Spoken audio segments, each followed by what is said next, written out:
Hi guys and welcome back to my channel. Coucou les gars et bienvenue sur ma chaîne.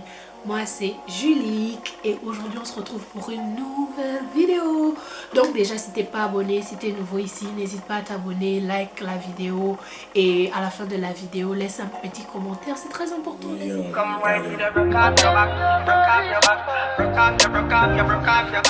Donc les gars, on se retrouve pour une nouvelle vidéo story time dans laquelle je vais vous expliquer ma relation avec mon sugar daddy chinois. Ouais. Laissez-moi bien vous expliquer. Je vous vois commencer à me juger, nanani, nanana.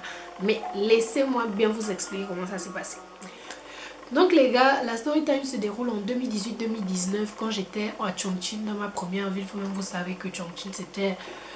J'étais the life of the party, je sortais tout le temps, je m'amusais tout le temps vraiment. Et dans mes multiples sorties, j'ai rencontré un frère ivoirien et tout.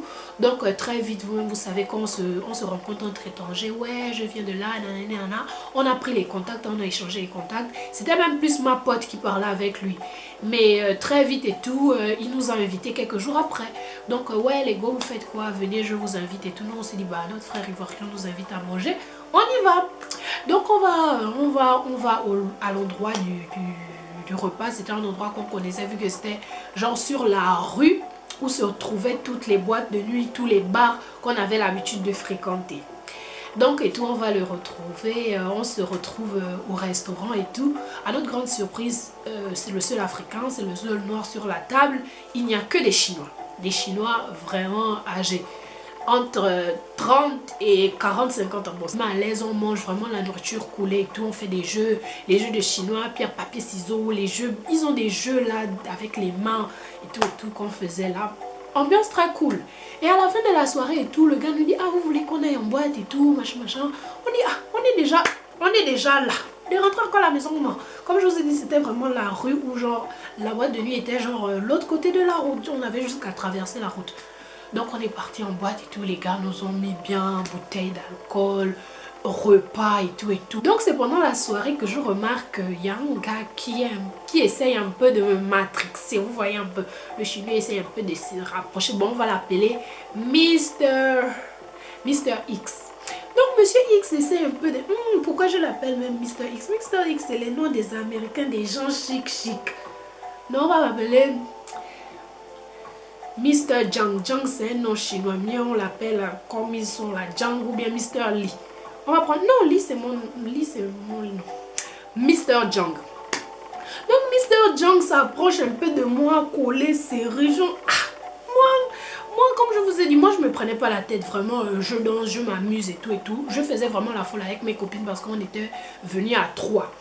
Donc on s'amuse et tout. À la fin de la soirée et tout, on veut rentrer et tout. Le gars commence à dire, ouais, tu veux rentrer, tu vas prendre le taxi et tout, machin, comment ça va se passer ton transport et tout. Et l'ivoirien nous fait genre les signes là-bas, demandez l'argent, vu qu'on n'y verra pas le français, demandez l'argent, le gars, l'ivoirien ne fait qu'insister que demander l'argent, les gens ont l'argent, les gens là, genre on a compris même que, mais attends, notre frère, tu es venu nous vendre ou bien c'est comment? Il ne fait que nous dire, demandez l'argent, ils vont vous donner l'argent, demandez l'argent. Vraiment, il a tellement insisté que on n'avait pas pensé qu'au bout on vient, on leur demande l'argent. Nous, on avait notre argent du retour, mais tu nous dis de demander l'argent. On va pas se gêner. On a commencé à dire, ouais, on a besoin d'argent de taxi, nanana. Le gars a commencé à nous faire les transferts. Et comme le gars qui était à fond sur moi, par exemple, c'était le patron de la bosse. Comme moi, je suis toujours le miel qui attire les bonnes abeilles. Pardon. Bref, donc le gars était maintenant à fond sur moi, il commence à me faire les transferts. Mes copines aussi voient que Julie qui t'appelle au gros transfert comme ça là. Mais les autres aussi sont là que oui, machin, parler avec les autres gars. Ils ont vu maintenant en gamme que ce sont des vrais gars. Donc ils commencent à coller là-bas, on leur donne, mais pas la somme qu'on m'a donnée, on leur donne un peu comme ça. On prend finalement le taxi, on renvoie là mes copines là-bas. Oh Julie donne, un peu. Même l'ivoirien qui nous a invités, le gars là, il m'écrit maintenant que envoie-moi un peu l'argent que monsieur Zhang t'a envoyé là parce que c'est moi qui t'a branché. Je dis que c'est comment tout le monde est dans mon argent. J'ai donné ce que je pouvais donner au gars qui nous avait invités. J'ai payé le taxi et tout. On est rentré à la maison et tout. Après ça et tout, le gars avait pris aussi mon numéro dans toutes les transactions là. Bon, pas mon numéro, mon WeChat. Et tout. Quelques jours après, le gars m'écrit, ouais, viens, on se voit, nanani, nana, viens au resto. Et vous-même, vous savez que nous, les filles, moi, je peux pas aller seule dans les choses comme ça. Je dis toujours à ma CP que, Mani, allons, ah, ma CP fait genre. À l'époque, là, j'habitais avec Miss Lee, ma pote et tout. Mimi fait genre que, j'ai dit, bon, il n'y a pas de souci. J'ai appelé au renfort. J'ai dit, ma petite position, oh, ma grande, pardon, ma grande position. Elle me dit, je suis là. J'ai dit, allez, on pique. On arrive au restaurant. Vraiment, comme d'habitude, les gars nous mettent à l'aise et tout et tout. Vous avez bien compris que ce sont des Chinois. Et moi, à l'époque, ça faisait peut-être 3-4 mois, disons maximum 6 mois que j'étais en Chine. Donc, mon niveau de chinois était vraiment nul. Je connaissais le b.a.-ba, mais je ne pouvais pas encore bien avoir de conversation. En temps, ma grande Zé, elle, son chinois était bien, elle était là depuis 2-3 ans je pense, et mon autre pote aussi parce qu'elle avait étudié le chinois en France avant de venir en Chine, donc elles avaient des bons niveaux et moi mon niveau était un bracatant, c'est moi qu'on voulait marier ou je ne sais pas quoi. Donc on est là, moi de mon chinois, vu que je ne savais pas bien parler, je n'avais même pas besoin de lui faire la conversation. Et j'ai senti aussi qu'il n'avait pas besoin que je lui fasse la conversation. C'était en mode, ma chérie, tu es là, tu manges. Moi, je montre aux gens que je gère une petite noire ou bien une petite africaine ou bien une petite étrangère. Je suis contente. En fait, j'avais l'impression que notre deal c'était genre, tu es là, tu me manges quoi, parce que je gère un petit biscuit marron chocolat, vous voyez genre. Bref. Donc, le gars était content. Donc, nous, chaque soirée, c'était comme ça. Il nous invite et tout et tout. Et laissez-moi préciser que avant de sortir, il m'envoyait l'argent du taxi. Quand je rentrais chez moi, il m'envoyait l'argent du taxi. Je venais, je mangeais cadeau. Genre, et tout. Et vraiment, c'était, la plupart du temps, c'était ça. Vraiment, les soirées, on se parlait presque. Vu que mon niveau des Chinois n'était pas bon, donc on ne se disait presque rien d'intéressant. On n'avait pas de conversation deep.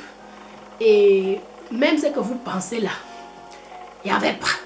On se voyait que dans le restaurant, chacun finit. D'abord, je partais toujours avec mes copines et je ne pense pas qu'il ait déjà voulu que ça aille dans ce côté-là. Donc, deuxième, troisième, quatrième rendez-vous, si je dois appeler ça rendez-vous. Une autre fois encore qui m'a appelé et tout, je demande encore à ma pote Miss Lee, Mani position, elle me dit ok, là je suis chaude. Je dis ok. On y va, on est encore parti, même scénario, mais cette fois-ci c'était dans un KTV. Un KTV c'est genre une salle privée de karaoké et tout. Donc avec tous ses amis, il y avait d'autres filles chinoises et tout. Je me retrouve là avec Mimi et tout, on commande à manger, vraiment, on ne se gêne pas, on commande à manger, on nous amène à boire et tout. Là, maintenant je me retrouve au KTV avec Miss Lee, sachant qu'elle et moi on est venus en Chine au même moment, donc notre niveau de chinois est au même niveau, donc nul à l'époque. Donc on pouvait pas faire la conversation parce qu'avant quand je sortais avec les autres, c'était les autres qui traduisaient, qui servaient un petit peu d'interprète et tout. Mais là vraiment la soirée était tellement nulle parce que on n'arrivait pas à communiquer avec les gars en fait, on n'arrivait pas à communiquer. Donc on était seulement dans notre coin, on enjoyait à deux, mais c'était aussi compliqué pour se faire comprendre qu'on voulait à boire, qu'on voulait à manger, qu'on voulait X, on voulait Y. Mais bon, on s'est débrouillé, on a réussi à avoir, mais c'était pas comme les autres soirées, c'était moins fun. Donc en tout cas on était là au KTV et tout. Et comme je vous dis, l'ambiance n'était pas vraiment au beau fixe. Donc à la fin de la soirée et tout, il était un petit peu alcoolisé aussi. On dit non, on va rentrer et tout. Ça commence à se disputer nanana, avec ses amis. Nanana, je lui dis de m'envoyer l'argent du taxi. Il commence à se fâcher. J'ai dit que tu n'es pas mon sugar daddy. Tu n'es pas censé me donner l'eau sucre. Donne-moi l'eau sucre papa. Tu es sugar daddy, c'est pourquoi. Et puis il commence à se fâcher, en fait il était vraiment un petit peu alcoolisé, donc il comprenait pas et tout. Et le gars refuse de m'envoyer l'argent du taxi et il préfère envoyer l'argent, payer le taxi directement au taximan. Et le taximan aussi a profité de la situation et le taximan a chargé le double. Et je me suis même fâchée, je lui ai dit par message, même vu que je ne pouvais pas lui dire, je ne pouvais pas bien m'exprimer, je lui ai envoyé un message, vu que j'arrivais à traduire et tout avec mon téléphone directement sur WeChat.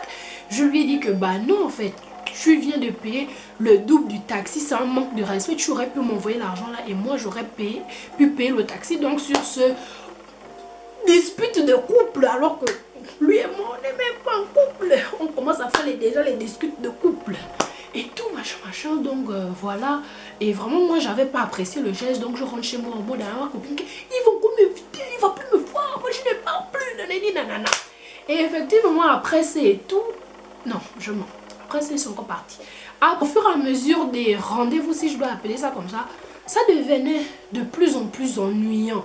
Il n'y avait plus l'excitation de partir, d'avoir le petit traitement spécial que tu es assise à un coin, on t'apporte à boire, à manger. Tout ça devenait en fait la répétition, ça devient boring. Déjà le gars, j'étais pas intéressant à lui, c'était un homme assez âgé, un homme assez mûr et tout. Et voilà, genre moi je suis assise dans mon coin, il est assis dans son coin, il joue avec ses amis, leur jeu de...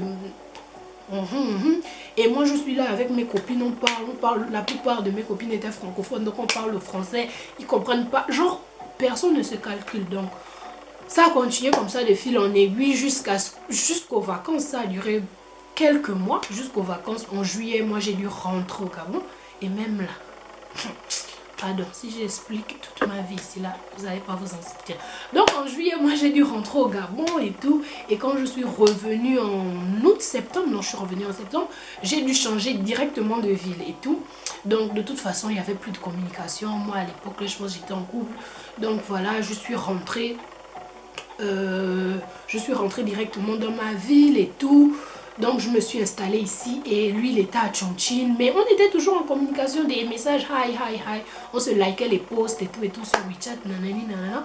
Et quand je suis venue à Jeonju, quelquefois il m'a invité, il m'a fait ouais viens vers ma ville, t'es où, nanani nanana. Mais quand je vous dis que le gars, comme dit coach, le gars est fructueux. Juste pour vous situer dans son niveau de fructueux, le gars a un yacht. Vous voyez les yachts, non? Le gars a un yacht. Il partait en vacances sur son yacht et tout à la mer, nanani nanana. Et justement, quand je suis rentrée de vacances et tout, il m'a proposé une fois de venir dans son yacht et tout. Et je me suis dit, là c'est plus comme le restaurant, hein, là c'est plus comme les boîtes de nuit. Hein, tu m'invites dans ton yacht, toi et moi face à face. Je suis l'enfant de quelqu'un, toi aussi. J'ai déjà mangé ton argent jusqu'à... Tu vas maintenant me demander le sucre. Moi je suis salée, il ne donne pas le sucre. Donc c'est comme ça que j'ai commencé à enlever mon cœur, mon corps, même pas mon cœur. Mon corps, mon esprit, mon âme, tout. J'ai commencé à enlever un peu. J'ai dit que non, c'est bon. J'ai assez vécu dans le péché comme ça. Là, viens, je me retire du pauvre monsieur. C'est comme ça. Je me suis retirée et tout. Bon, en fait, je pense qu'on a arrêté de se parler naturellement parce que il était dans une ville, j'étais dans une autre. Et je n'avais même pas l'intention ou de faire l'effort de le revoir. Donc voilà, on a juste cassé les ponts. Aujourd'hui, je vois encore ses posts. Et si je poste sur WeChat, il va voir mes posts parce que je poste pas vraiment là-bas. Mais bon, voilà, aujourd'hui, je vois encore ses posts et tout. Nanani, nanana, on a toujours le contact de l'un l'autre. Mais on n'a plus rien à se dire. Donc, bref, voilà la fin de ma story time. Comment mon sugar daddy et moi, on a un break-up. Dieu merci. On n'a pas break-up parce qu'on ne sortait pas ensemble, mais bon, vous avez compris. Mais bon, pas de gourmet, pas de rien. Avec du recul, je me rends compte que moi, j'étais juste un petit peu comme son trophée pour orner sa table et tout. Quand il invitait ses amis, moi, j'étais là en mode le mec qui traîne avec des étrangers, le mec qui, je sais même pas s'il disait aux gens qu'on sortait ensemble ou quoi. Le gars qui connaît des étrangers ou qui sort avec des étrangers surtout, avec des filles noires et tout. Et voilà, avec un peu de recul, je pense que c'est pas un truc que j'aurais refait et tout parce que vraiment là quand je vous explique ça, je me sens un petit peu utilisée parce que je venais à la table, je ne disais rien, je ne faisais rien et tout. J'étais juste là pour orner la table comme un élément de décoration, même si je mangeais, je buvais cadeau.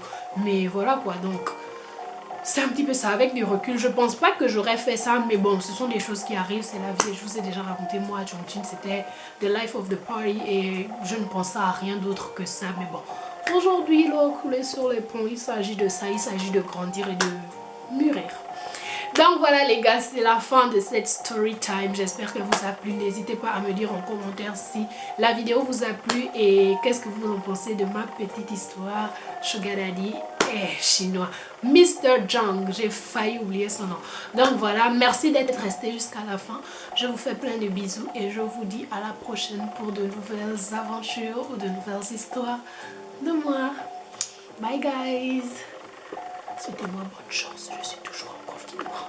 J'en peux plus.